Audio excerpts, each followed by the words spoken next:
దివ్యవాణి TV ప్రేక్షకులందరికీ శుభోదయం. యేసుక్రీస్తు పరిశుద్ధ నామంలో ప్రియులారా, మీ అందరికీ స్వాగతం, సుస్వాగతం.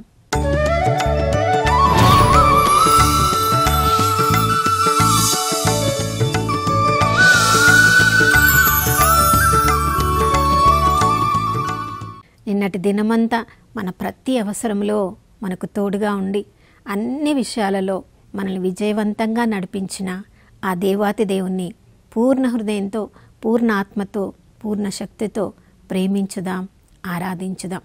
ప్రియులారా, ఈ ఉదయకాలంలో కూడా దేవుని ప్రేమ తరిగిపోలేదు, ఆయన కరుణ సమసిపోలేదు.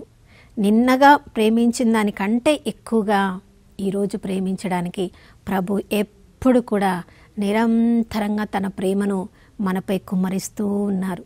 మన ప్రతి అవసరము ఎరిగి ఉన్న మన పరలోకపు తండ్రి ఆ ప్రభు చిత్తాన్ని మన జీవితంలో అవలంబించినట్లయితే మన ప్రతి అవసరంలో ఆ ప్రభు వైపుకి కన్నులెత్తి చూసినప్పుడు ప్రతి అవసరంలో తోడుగా ఉంటానని వాగ్దానం చేస్తున్న దేవుడు నమ్మదగినవాడు, విశ్వసనీయుడు. ప్రియులారా, మరి ఆ పరలోకపు తండ్రి ప్రేమను అనుభవిస్తున్న మనము ఆ ప్రభు ఈ లోకంలో మనల్ని ఎలా జీవించాలని ఆశపడుతున్నారో అలా జీవించడానికి ప్రతి క్షణము మనం ప్రయత్నిస్తూ ఉండాలి. మన జీవితంలో ఆ తండ్రి చిత్తం ఏంటో తెలుసుకోవడానికి ఆ తండ్రితో ప్రతి ఉదయము మన సమయాన్ని గడపాలి. చూడండి, పరలోకపు తండ్రి ఈ లోకంలో మనం ఉన్నత స్థితిలో, ఉన్నత అభిషేకంలో ధన్యులంగా జీవించాలని ప్రతిరోజు మనకి సజీవుల లెక్కలో ఉండే మొట్టమొదటి బహుమానాన్ని ఆ రోజులో ఇస్తూ ఉన్నారు. ప్రియులారా, రాత్రి నిద్రించిన వాళ్ళు ఎంతోమంది తిరిగి ఈ లోకపు ఈ యొక్క వెలుగును చూడలేకపోయారేమో. ఈ ఉదయకాలంలో నేను సజీవుల లెక్కలో ఉన్నాము, ఈ వెలుగును చూసామంటే ధన్యులంగా మారడానికి దేవుడిచ్చిన మరొక గొప్ప అవకాశం ఈరోజు. ప్రియులారా, మరి ధన్యులంగా ఈ లోకంలో మనం జీవించాలంటే ఈ లోకంలో మనకి గొప్ప పేరు రావడము, దానితో మనం సంబరపడుతున్నామా, దానితో మనం సంతోషంగా ఉంటున్నామా, అది చాలు, ఈ లోక ప్రజలు నన్ను గొప్ప వ్యక్తిగా గుర్తిస్తే చాలు అని ఏ విధంగానైనా మనం జీవించినా మనం ఒక గొప్ప ఉన్నత స్థితిలో ఉన్నట్లుగా అందరు గుర్తిస్తున్నారా? ఆ విధమైన ఈ లోకపర ధన్య జీవితాన్ని గురించి మనం ఆలోచిస్తున్నామా? లేదా ఈ లోకంలో నేను జీవిస్తూ ఉన్నప్పుడు నేను ధన్యంగా ఉండాలి, ఈ లోకం శాశ్వతం కాదు కాబట్టి దీన్ని వదిలివేసి వెళ్ళిన తర్వాత కూడా నన్ను గుర్తు చేసుకున్న వాళ్ళు ఎంత ధన్యకరమైన జీవితాన్ని జీవించారు కదా అని నన్ను గుర్తు చేసుకోవాలని అలాంటి జీవితం కొరకు మనం ఆరాటపడుతున్నామా? ప్రియులారా, ఈ లోకము అశాశ్వతమైనది. ఈ లోకంలో ఎంతమంది స్నేహితులు మనకున్నా, ఎంత ఆస్తి అంతస్తులున్నా, ఎంత ఉన్నత స్థితిలో మనమున్నా, అవన్నీ కూడా ఈ లోకం ఉన్నంత వరకే, మన జీవితం ఈ లోకంలో ఉన్నంత వరకే. కానీ ఈ లోకంలో మన జీవితము శాశ్వతంగా అంతము కావడం లేదు.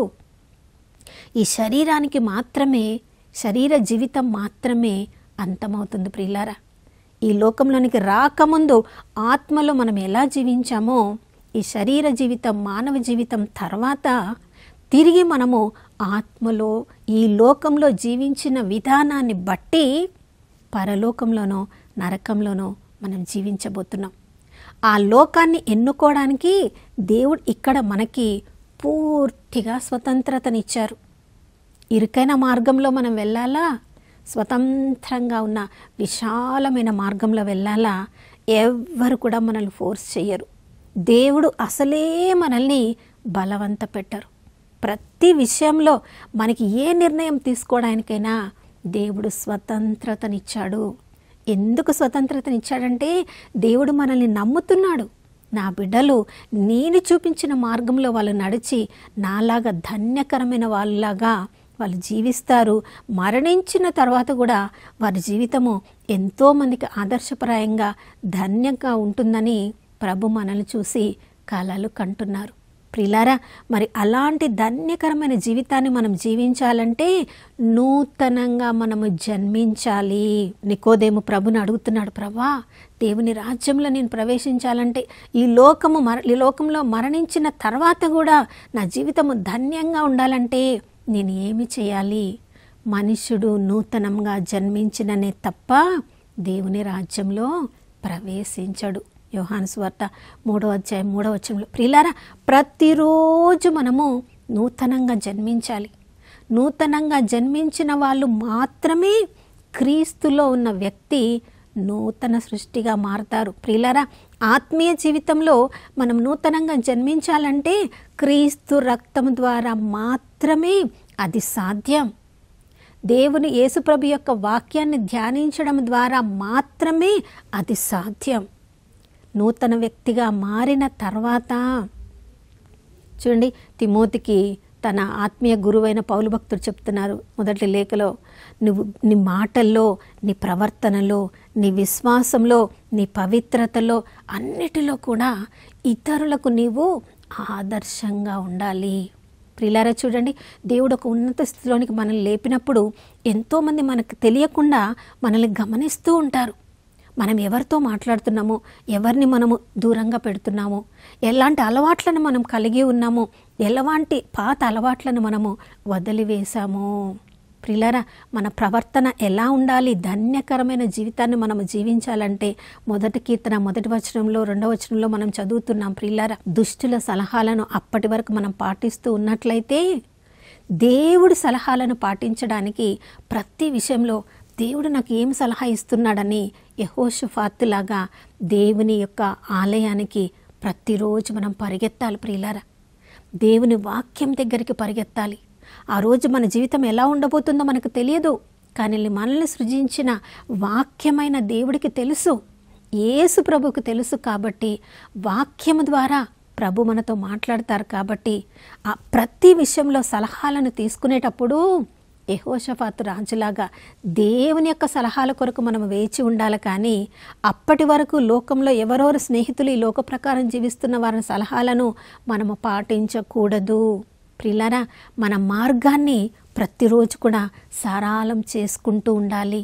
అప్పటి వరకు మనము ధన్యులంగా మారక ముందు వరకు రకరకాల స్నేహితులు మనకు ఉండవచ్చు, రకరకాల పాపాల్లో ఉన్నవాళ్ళు మనకు స్నేహితులుగా ఉండవచ్చు.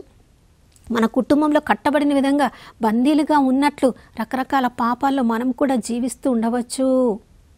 పాపులు నడిచే మార్గంలో మనం నడవకుండా ఉండడానికి మన కాళ్ళతో తీర్మానం చేసుకోవాలి. ప్రియులారా, నిర్ణయాలు చేసుకోవాలి. ఆ అలవాట్లను వదిలివేయడానికి ప్రతిరోజు కూడా మనం నిర్ణయాలు చేసుకోవాలి. మన కుటుంబంలో కొంతమంది పొగాకు తాగుతూ ఉండవచ్చు, కొంతమంది మత్తుమందులు తీసుకుంటూ ఉండవచ్చు, కొంతమంది మద్యపానానికి అలవాటైపోయి ఉండవచ్చు, కొంతమంది వడ్డీలు తీసుకుంటూ ఉండవచ్చు, కొంతమంది దేవునికి దూరంగా జీవిస్తూ ఉండవచ్చు, కొంతమంది ఈ లోకంలో ఎంజాయ్ చేయడమే అదే జీవితం అంటూ ఉండవచ్చు.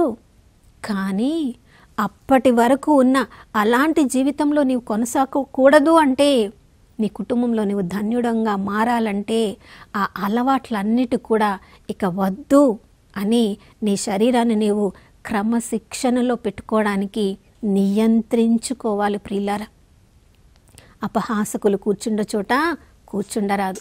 దేవుడు 24 గంటల సమయాన్ని మనకు అనుగ్రహించాడంటే మనం ఆ 24 గంటల సమయాన్ని ఉపయోగించుకొని ఎంతోమందికి మనము ఆశీర్వాదకరంగా ఉంటామని యేసుప్రభు తప్పకుండా తన సమయంలో కొంత భాగాన్ని ప్రతిరోజు ఒంటరిగా ప్రభువుతో గడిపాడు. ప్రియులారా, మరికొంత భాగాన్ని దేవుని వాక్యాన్ని బోధించడానికి, దైవరాజ్య యొక్క సూత్రాలను చెప్పడంలో పాటించడానికి తన జీవితం ద్వారా చూపించాడు.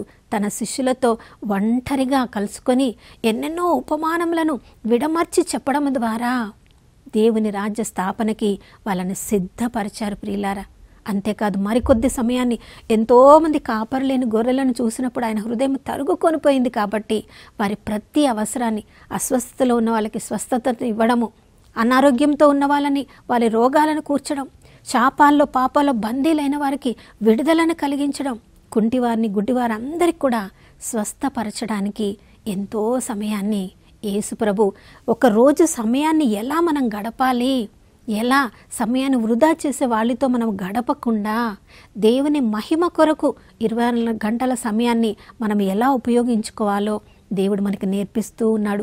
దాన్ని చెయ్యడానికి మనం ప్రయత్నించాలి. ప్రియులారా, ఏది చెయ్యకూడదో చేయకుండా ఉండడం ఎంత ముఖ్యమో, ఒక రోజులో ఏది చేయాలో చేయడం కూడా అంతే ముఖ్యం. 2వ వచనం మనం చదువుతున్నాం, ధర్మశాస్త్రాన్ని దివారాత్రములు మనము దాన్ని చదవాలి, ధ్యానించాలి, దాన్ని ఆచరించడానికి ప్రయత్నించాలి. చూడండి, చాలాసార్లు దేవుని వాక్యాన్ని ప్రతిరోజు చదవాలి కాబట్టి చదువుతూ ఉన్నాం, ఏదో మొక్కుబడుగా చదువుతూ ఉన్నాం. చూడండి, మొదటి పట్టణము సువార్త మనం చదివినప్పుడు దాన్ని మరలా మననం చేస్తూ ఉన్నప్పుడు దేవుడు దానిలోని సారాంశాన్ని మనకు నేర్పిస్తాడు. మరలా దాన్ని ధ్యానిస్తూ ఉన్నప్పుడు మన జీవితానికి ఎలా అలవర్చుకోవాలో ప్రభు మనకి నేర్పిస్తాడు. దాన్ని మన జీవితానికి అన్వయించుకున్నప్పుడు ఏ అలవాట్లను తీసివేయాలి, ఏ మంచి యొక్క గుణాలను మనం అలవాటు చేసుకోవాలి దేవుడు మనకి నేర్పిస్తాడు. ప్రియులారా, అప్పుడు మన జీవితం ఎంతో ఫలవరబద్ధంగా మారుతుంది. ఏటు ఒడ్డున నాటబడిన చెట్టులాగా మన జీవితంలో ప్రేమ, ఆనందం, శాంతి, సహనం, దయ, మంచితనం, విశ్వసనీయత, సాత్వికత, ఇంద్రియ నిగ్రహం అనే పరిపూర్ణ ఫలాన్ని చూడగలిగిన ధన్యకరమైన జీవితాన్ని మనం జీవించవచ్చు. చూడండి, మనము ప్రార్థన చేసినప్పుడు ఇతరులకు ఆశ్చర్యక్రియలు, అద్భుతాలు, స్వస్థతలు జరిగిపే అంత ఫలభరితమైన జీవితానికి, ఉన్నత స్థితిలోనికి దేవుడు మనల్ని లేపాలని ఆశపడుతూ ఉన్నాడు.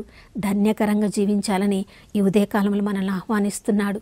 లేదా అలాంటి జీవితం నాకొద్దు, నీ ఉన్న జీవితంలో నేను ఉంటానంటే గాలికి ఎగిరిపోవు పొట్టులాగా ఒకరోజు మన జీవితం మారినప్పుడు, చూడండి, 2వ రాకలో ఆరని అగ్నిలో ఆ పొట్టు వేయబడి కాల్చబడినప్పుడు ఈ లోకంలో మనం ఏమీ సంతోషాన్ని అనుభవించిన వాళ్ళం కాదు, మరులోకంలో కూడా ఆ అగ్నికి ఆహుతి అవ్వబోతున్నాం. ప్రియులారా, అందుకనే దేవుడు ఈరోజు మనల్ని సజీవుల లెక్కలో ఉంచారు. మనము పొట్టుకి అగ్నికి ఆహుతి కాకూడదని, ధన్యకరమైన జీవితాలను జీవించాలని, మన జీవితము మనకి ఫలభరితం మాత్రమే కాకుండా మన చుట్టూ ఉన్న ఎంతోమందికి ఆదర్శంగా ఉండాలి, వారికి సహాయకరంగా ఉండాలి.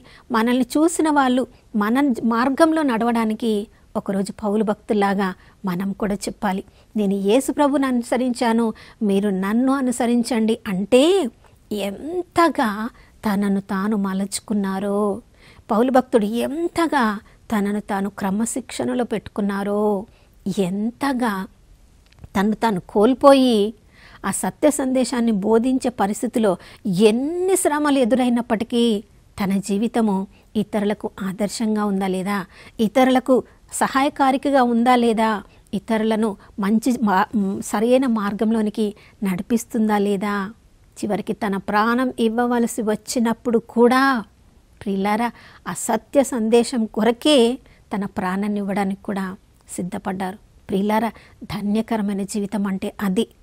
ఆ పిలుపులో దేవుడు నిన్ను నన్ను ఈరోజు పిలిచాడు. మరి అటువంటి గొప్ప కృపలో మనం అందరము జీవించాలంటే మన శక్తి, మన బలము సరిపోదు. కాబట్టి ఆ దేవుని కృపానుగ్రహాలు మన మీద కుమ్మరించబడాలని, దేవుడిచ్చిన అభిషేకమే మనల్ని ధన్యకరంగా మారుస్తుంది. కాబట్టి ఆ అభిషేకం కొరకు ప్రార్థించుకుందాం. నాతో కలిసి ప్రార్థించండి. పరిశుద్ధమైన దేవానికి స్తోత్రములు తండ్రి. ప్రభా, ఇప్పటి వరకు నాయన దుష్టులతో మాకున్న సాంగత్యాన్ని బట్టి క్షమాపణ అడుగుతున్నాం ప్రభా. అపహాసకులు కూర్చుండే చోట మేము కూర్చొని ఎంతో సమయాన్ని మేము వృధా చేసి, ఇతరుల సమయాన్ని కూడా మేము వృధా చేసి, అయ్యా మేము మాట్లాడుకున్న మాటలను బట్టి ఎంతోమంది జీవితాలలో కలహాలను, కన్నీటిని కారకులం అయ్యాము. కాబట్టి అయ్యా క్షమాపణ అడుగుచున్నాం తండ్రి. ప్రభా, దుష్టుల సలహాలను మేము తీసుకొని ప్రభా పాపంలో ఉన్న వాళ్ళతోటే మేము స్నేహం చేసి నాయన అదే ఆనందములు మేము జీవిస్తూ ప్రభా ఎంతోమందికి, మా కుటుంబ సభ్యులకి కన్నీటికి కారణమైనందుకు క్షమాపణ అడుగుచున్నాం తండ్రి. ప్రభా, మేము ఎంతోమందికి ఆదర్శంగా ఉంటామని మమ్మల్ని ఎన్నుకున్న మీకు కూడా మేము నాయన కన్నీటినే రప్పించాం ప్రభా నాయన. కానీ ఈ ఉదయకాలంలో మమ్మల్ని నూతనంగా అభిషేకించండి. ఈరోజు అయ్యా మా జీవితాలు ఈ లోకపు జీవితపు అలవాట్ల నుంచి వేరు చేయండి ప్రభా. వాక్యాన్ని వినడానికి, ధ్యానించడానికి, ఆచరించడానికి నాయన మమ్మల్ని సిద్ధపరచండి. ఈ లోకపు ఆకర్షణల నుండి మమ్మల్ని దూరం చేయండి అయ్యా.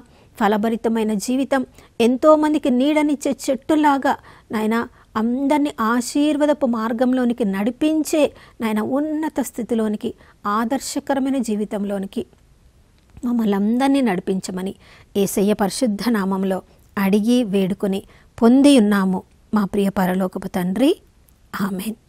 అవును ప్రియులారా, ఈరోజు అంతా కూడా వాక్యాన్ని పఠించుదాం, ధ్యానించుదాం, దాన్ని ఆచరించుదాం, ధన్యకరమైన జీవితాన్ని జీవించుదాం.